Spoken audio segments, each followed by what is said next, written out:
نحمده ونصلي على رسوله الكريم أما بعد فأعوذ بالله من الشيطان الرجيم بسم الله الرحمن الرحيم Assalamu alaikum wa rahmatullahi wa barakatuh. Now in this lesson we would be looking at the preposition phrase and then we will discuss the preposition particles. I got four example here where it says that in the office, on the desk, from Makkah to Medina. These all four phrases do not convey a complete message, therefore they fall under the category of incomplete phrase, or in Arabic you can say that they are murakkab naqis. Secondly, you can see that in these all phrases there is one part is preposition and another one is the noun. Such kind of phrases are called as murakkab jari, or you can call them a preposition phrase. A prepositional phrase begins with a preposition and ends with either a noun, pronoun, gerund, or class. So what is a gerund? A gerund is a non-finite verb which ends in ing. Say for example, sitting, playing. These all are ending with ing, so therefore they are gerunds. Now let's take the first example where it says that in the office. Within this phrase, the construction is that the first one is the harf jar, which is a preposition particle, but this position itself is the position of jar where the preposition particle would come. So this position is called as the preposition, or it is the jar where it is being used, and the second position is the majroor where the noun would be as a prepositional object. So a prepositional phrase is then made of a jar and a majroor. So therefore you can say that in English that a prepositional phrase is made of a preposition and a prepositional object. Now why we will be using the preposition? A preposition is used to connect a noun with the rest of the words in the sentence. There are 17 prepositions in Arabic, and you can remember them from this couplet, which says that Bao, Tao, Kafu, Lamu, Wow, Mundu, Mudkhala, Rubba, Hasha, Min, Ada, Fi, An, Ala, Hatta, Ila. Though there are 17 prepositions in Arabic, but you don't have to remember all of these 17 prepositions because our scope is Quran, and in Quran there are only 11 prepositions are used, and these are the ones that are used, which is Ba with a kasra, Ta with a fatha, Kaf with a fatha, Lam with a kasra, Waw with a fatha, Fi, Min, An, Ala. Ala can be written as like this, Hatta, Ila, and Ila could be written as like this. These all prepositions are the one which are used in Quran. So you need to do these three things. One of them, that you need to remember which preposition is used, you need to know the vibration of that preposition, and you need to know the meaning of that preposition. Now when you use the prepositional phrase in Arabic, then whenever you do the construction, then the preposition particle will bring some effect, and that effect is that the preposition will change the case of its preposition object. That means if a prepositional particle is used before a noun, then the noun would go into the jar. Now we have seen in the previous murakkab idafi that there was a noun in the jar also. The final and the last reason that a noun would be in a jar, that there would be a preposition particle used before it. So we have got two reasons for a noun to be in jar. The first reason is that it would be used in the murakkab idafi as mudaf ilayh, and the second reason is that there would be a preposition particle before the noun. Now every prepositional will have its own meaning, but sometimes it will deviate away from its literal meaning by use in the sentence. Now we can reflect that in English by using the word look. When you use the look after, then it is totally different meaning. When you look at, then it's a different meaning. So the preposition will behave like that in a different context. Now there are two categories of preposition. One of them is that which do not attach to something, and those will be then wa with fatha, min, an, ala, hatta, ila, and the other one would be that do attach with a noun. So the first one is that independent preposition which is do not attach to a noun, and the example would be that wal qamari idha talaha. Here you see that the wow is not attached with al-qamar. Al-qamar is itself a separate noun, and wow is then there, and it is not an attached one. When I say attached one, it does not totally attach with it. The other kind of prepositions are that they attach with a noun, and those are ba with a kasra, ta with a fatha, kaf with a fatha, lam with a kasra, fi. And you can see the example of it is the bil haqqin, and you can see it that the ba is basically attached with this whole noun. So there are two of them, one of them which is the independent one which do not attach to a noun, and another one is the dependent one which attach with a noun.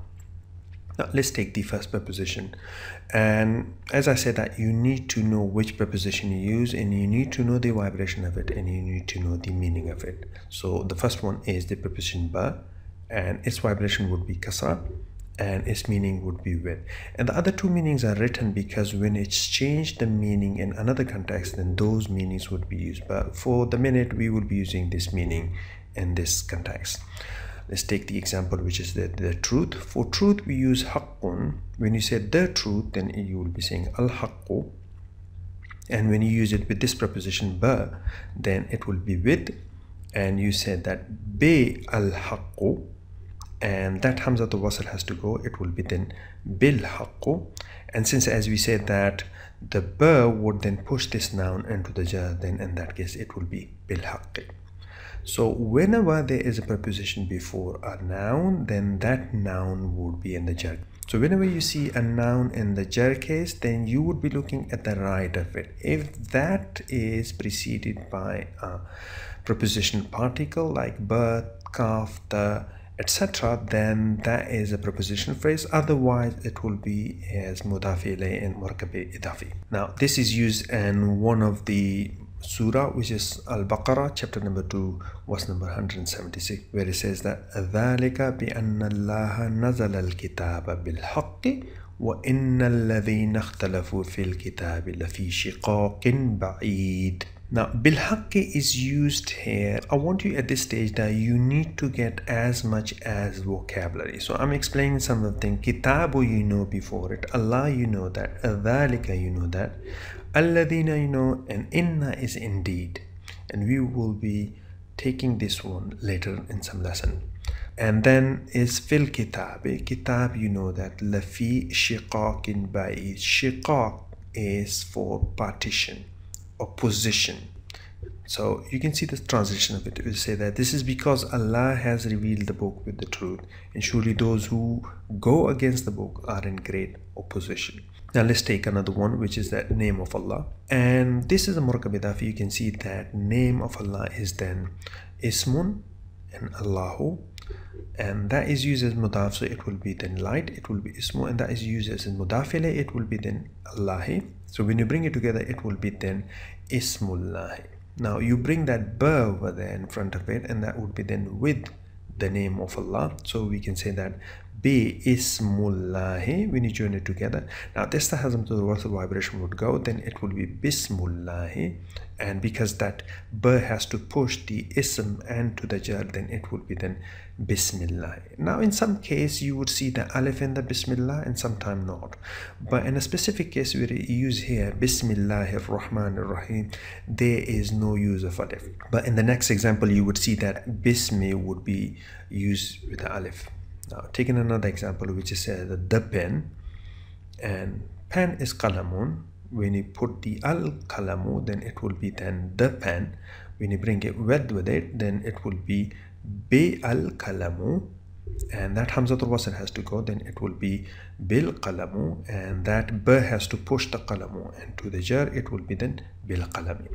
And that's what you see it in the Surah Al-Alaq chapter number 96 verse 1 to 4. It said that iqra, and you see that bi ismi, the bi ismi is used now with the alif. So iqra bi ismi rabbika. Iqra is a verb, and its meaning is then read, and we will do that later on, but this for that at the minute you can remember the meaning of it, which is read. Bi ismi rabbika, with the name of your Lord, alladhi khalaqa, who created, khalaqal insana min alaq. Insan, you know that alaq is a new word for you, so that it means a clinching cloth.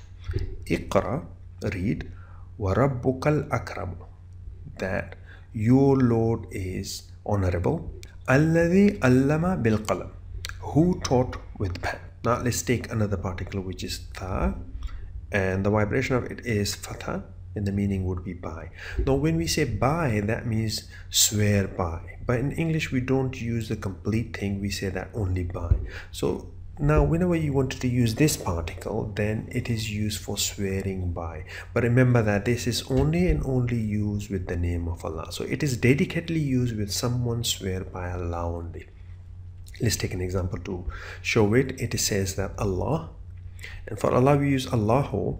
When you say by Allah, then Tallahu, and you put that ta in there, and it will then take it to the jar. It will be then Tallahi.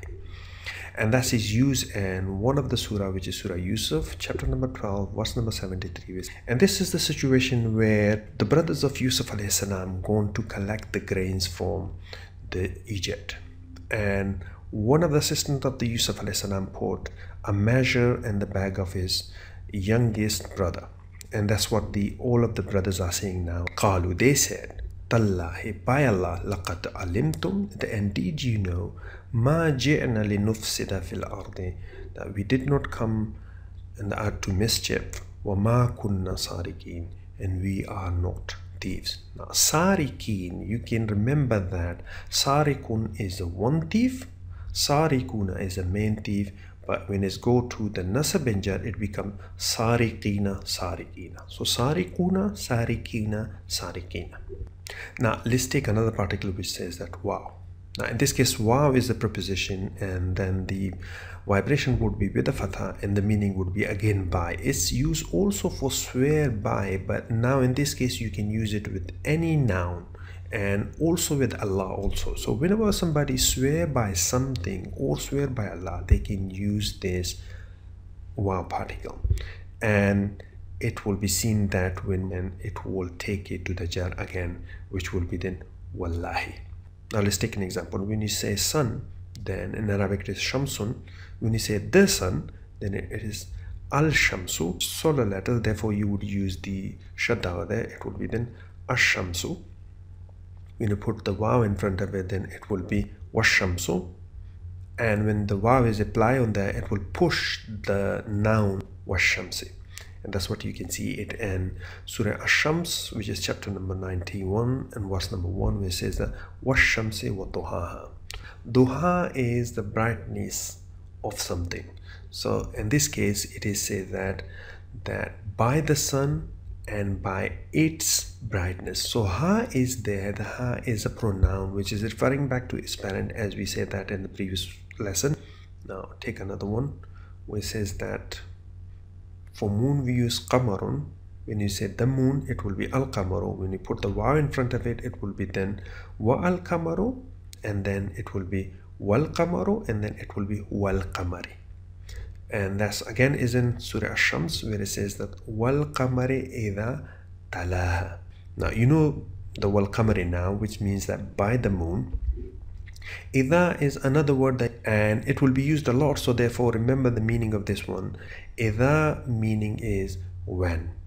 So idha is when. Tala. Tala is another word for you vocabulary that is to do with the English tail. A tail is always following something wherever that thing goes. So it's kind of a following. So that is means that tala you can associate with the tail, and it is meaning is follow. And ha is the pronoun which should go back to its parent, and that parent is the shamsun. So since shams is the feminine noun, and that's why ha is there to represent that when moon follows the shams. So that means by the moon when it follows it. Now take another example, and for the day we use naharun, and when you say the day, it will be al-naharu, and since the noon is the solar letter, therefore you would say that an-naharu, and when you put the waw in front of it, it will be wa al-naharu, and it will be then again wan-nahari. Now this is used and again in Surah Ash-Shams, which is chapter number 91, verse number 3, where it says that wan-nahari idha jallaha. Jalla is to something to do with the showing up the brightness. So ha again is the feminine one pronoun where it goes back to its parent, where it says that wan-nahari idha jallaha. So that would be then by the day as it shows up brightness. Now let's take another example. For night we use laylun. When we say the night, it will be al-laylu, but la is then again the solar letter, so we will use al-laylu. When you bring it together with a waw, then it will be wa al-laylu. When that hamzatul wasl goes, then it pushes into the jar and it will be wal-layli, and that's what again is used in the same surah, which is chapter number 91 verse number 4, which says that wal-layli idha yaghshaha. Ghasha is from something that it covers, so ha again is the pronoun which is used for the feminine, so wal-layli idha yaghshaha, so by the night when it covers it up. And those 4 verses we have seen, which says that wash-shamsi wa-duhaha, wal-qamri idha talaha, wal-nahari idha jallaha, wal-layli idha yaghshaha. And the 5th word is then was-sama'i wa ma banaha. Sama'i, you know, that is used for sky. Bana is used to build, so it will be then was-sama'i wa ma banaha, that by the heaven and him who built it. And again wal-ardi wa ma tahaha. Wal-ardi, you know the ard, so that is the earth. Wa ma taha. Taha means is to flat spread, then it is wal-ardi wa ma tahaha, that would be then by the earth and him who spread it. And now the 7th one is then wan-nafsi wa ma sawwaha. Nafs is used for individual. Sawwa is means to perfect, and that would be then wan-nafsi wa ma sawwaha, by the soul and him who perfected it. So these are the few particles that we have covered in this lesson. Now in the next lesson we will be covering some more, so I'll see you there. Sadaqallahu al-Azim.